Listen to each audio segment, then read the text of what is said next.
Joe, I gotta get to this one. Okay. I gotta get to this one. Looky here of what I have. Miami gets beat by Syracuse in a thrilling upset by Fran Brown and the Orange. Got to give you some props here. You remember in the beginning of the season, you gave Fran Brown and Syracuse a lot of love earlier in the season, and now, if I remember correctly, I think I predicted that they could go 9-3. You did. You did, and now here is the Syracuse Orange. However, I gotta say this: I took a beating from Miami fans all year long about at some point your defense will continue to come back and beat you when your secondary continues to be lost in man-to-man coverage. You are going to get beat. And it happened once, and I told you, oh, no, sir, just wait. It's going to happen again. And then all of a sudden, here comes Kyle McCord, 380 yards, 3 touchdowns. Joe Pena, the wide receiver, dude. Meeks, the wide receiver, dude. Allen, the running back, dude. They out-physicaled. They out-athleted the Miami Hurricanes in the Dome, and that propelled them to the win. Your thoughts? Well, one, really quickly, to all the haters out there that love to, whenever we're wrong on one specific game because we pick against your team, when we're right. Well, right, yeah. Like, I don't see y'all going and digging back up my Fran Brown takes from freaking June. I don't see any of that. I don't see when they hired him. I said that he was going to be a great coach, but no. You only get all vindicated because we said that Texas could lose to Texas A&M. No, yeah, whatever. But credit to Fran Brown. I think that program is trending in a tremendous direction. Let's see how they do in the transfer portal. They're doing very underrated things in recruiting. If you own the tri-state area, that is how you turn Syracuse into a powerhouse, by having guys that are just super excited to stay in the area and represent, New York, New Jersey, Pennsylvania, the whole area. Miami, I got no idea if they get into the playoff, but I tell you what, they're out. They're done. They're done. I don't think that's so. I don't think that's so simple. Like I really don't. It's very simple. They're done. They're out. The issues with Miami in this game are exactly what we've discussed. They're up 21-0. It felt like Miami just thought Syracuse was going to quit. It really felt like that they thought, we're up big on these guys. We're just going to kind of cakewalk through this thing, and we're going to get in and out of there. Hold on. That's not an excuse when they tied it at 21. No, it's not an excuse. That's my point, is that that was what cost them the game. They just assumed that the game was over after. That was what it felt watching it. And then here they come. They come storming back. And it took the one criticism that we've had for Miami's offensive play calling, like, why are they not relying on Fletcher and Damian Martinez more? They started doing it after the game got close and knotted up. And then all of a sudden they were being really coy and not as aggressive when the game was in this really tight, narrow spot where it was going shot for shot, to the point where you're down by 7. There's 4 minutes to go. And Cam Ward scrambles and gets stopped on 3rd and goal. And it's about 3rd and 10. Your defense hasn't converted a stop the entire second half. Since the beginning of the second quarter, you haven't stopped them once. And you kick a field goal? Why the shit does Mario Cristobal keep doing this? Like, at a certain point, he needs somebody else to handle the late game decision making if he can't trust himself. And I know that he's too stubborn to do that. I've heard about who he is as a coach, where he feels like he has to handle everything, and that applies in these situations.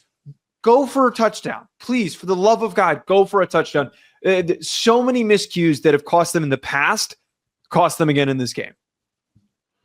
So I agree with you. The field goal at the end of the game, and it's 3 minutes left. You got to go for it there.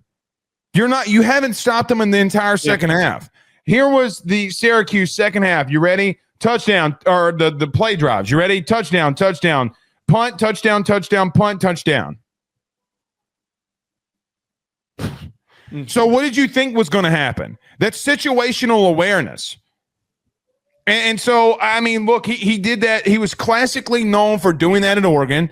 He's done it at Miami, and it's continued to follow him throughout the whole time. Joe, here's just the God's honest truth. Offensively, I don't have anything to say. I have zero things to say about this. I know Restrepo fumbled the football and it got scooped and scored, and I get all of that. Like, that's cool and all. You still were and have and continue to give up way too many points against teams that have dudes on the outside. It's the number one thing that I've said about them all year. Washington is an anomaly. They really are. Okay, they're an anomaly in the sense of that you can't. I don't think that they're an anomaly. I can't get behind that. But Joe, there's never been teams that historically make it to national title games with secondaries that bad. They don't, because someone at some point is going to clip you. You can't keep doing that against teams, and that's what Miami continues to have here. Their secondary doesn't have the personnel. You made a change in the secondary, and I don't think you boys should be fired. The DB coach, I don't. Chevis, Jackson, I don't. This is not on him. These are the dudes that they allowed him to bring in here. You got to let him rebuild that room. But my goodness, I mean, like, we're looking at this thing in the sense of that, Joe, it's an every week occurrence. Like, it happened against Virginia Tech. It happened against Cal. It happened against Georgia Tech. It happened here. You are who you are. We've been through, Joe, we have been through the entire season. The entire season for me to say the same thing every week about them. Offensively, borderline elite. Probably you are elite. But the problem that I have with you here is you can't stop your schedule. Joe, we're talking about Syracuse here. Kyle McCord threw 5 picks a month ago against Pitt. 5 picks and a half, Joe. And he came out there and he lit you up. What are we doing? We talked about Miami. Miami is in the top 10 or will be in the top 12 to 15 because of brand recognition. Joe, they're deep. You know who they are? Who? They're LSU of last year. Offense, borderline elite. Defense, ass. All those dudes that you bragged about having in the front 7 that were supposed to be elite. Here's what I saw. I saw a team line up not once, but twice and punch you right in the mouth, and you didn't do shit about it. So spare me that this team and this defense with all these great recruits and all this great talent. Well, you know what? Teams are lining up and popping you in the mouth, and you ain't doing shit about it. They're not a playoff team. I'm sorry. They're not a playoff team. They're not.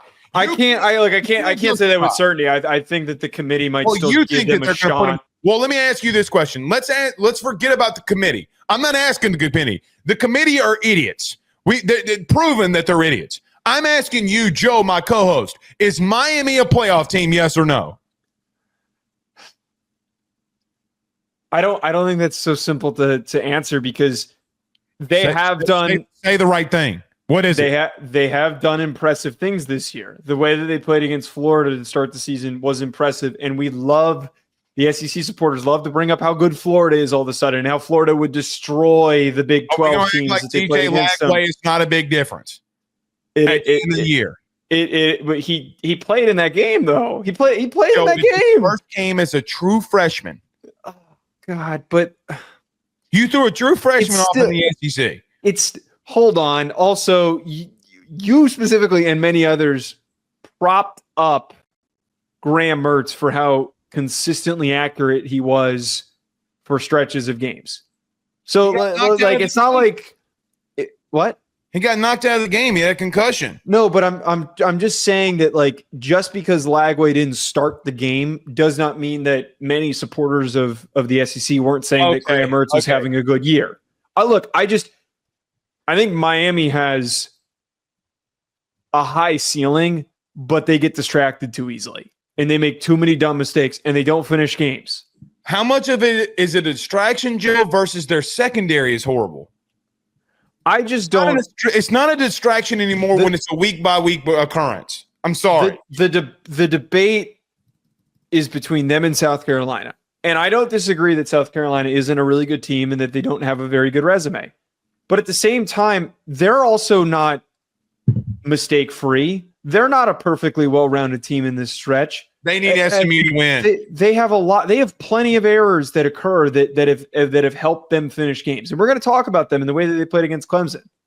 I don't think it's so cut and dry to say that one team is better than the other, because I don't think that South Carolina has the dudes on the outside to go shot for shot with them if Miami started. I love how the argument points on the board changes from who's more worthy to who's better in an instant.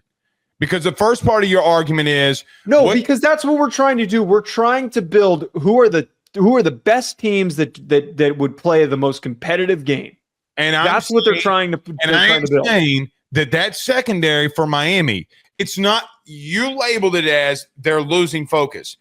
Okay, I call BS when you've done that for 12 straight weeks, Joe. From the Virginia Tech game on, they have legitimately week after week after week shown that they're going to give up big plays. It's not that they're losing focus. They're getting their asses whipped.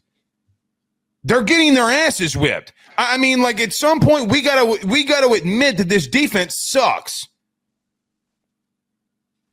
I just don't think it's as cut and dry as it sucks. I think that there's deeper reasoning for their issues than that. Like, because they played a great first quarter. They played great stretches throughout this season. They gave up a touchdown that got called back over the bullshit call. It's not as if they had one good quarter. Well, they gave up 7 points. Okay. Their offense scored 21, but then they couldn't do shit beyond that. Joe, they didn't make a stop in the second quarter hardly. I mean, the second half hardly.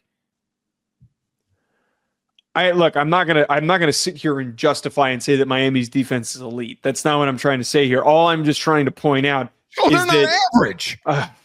All I'm trying to point out here is that they have the capability to play well, and it feels like that they're misjudging their opponents throughout stretches of these games. Like, to what I opened this conversation with, that it felt like that they just thought Syracuse was just going to give up, played into that.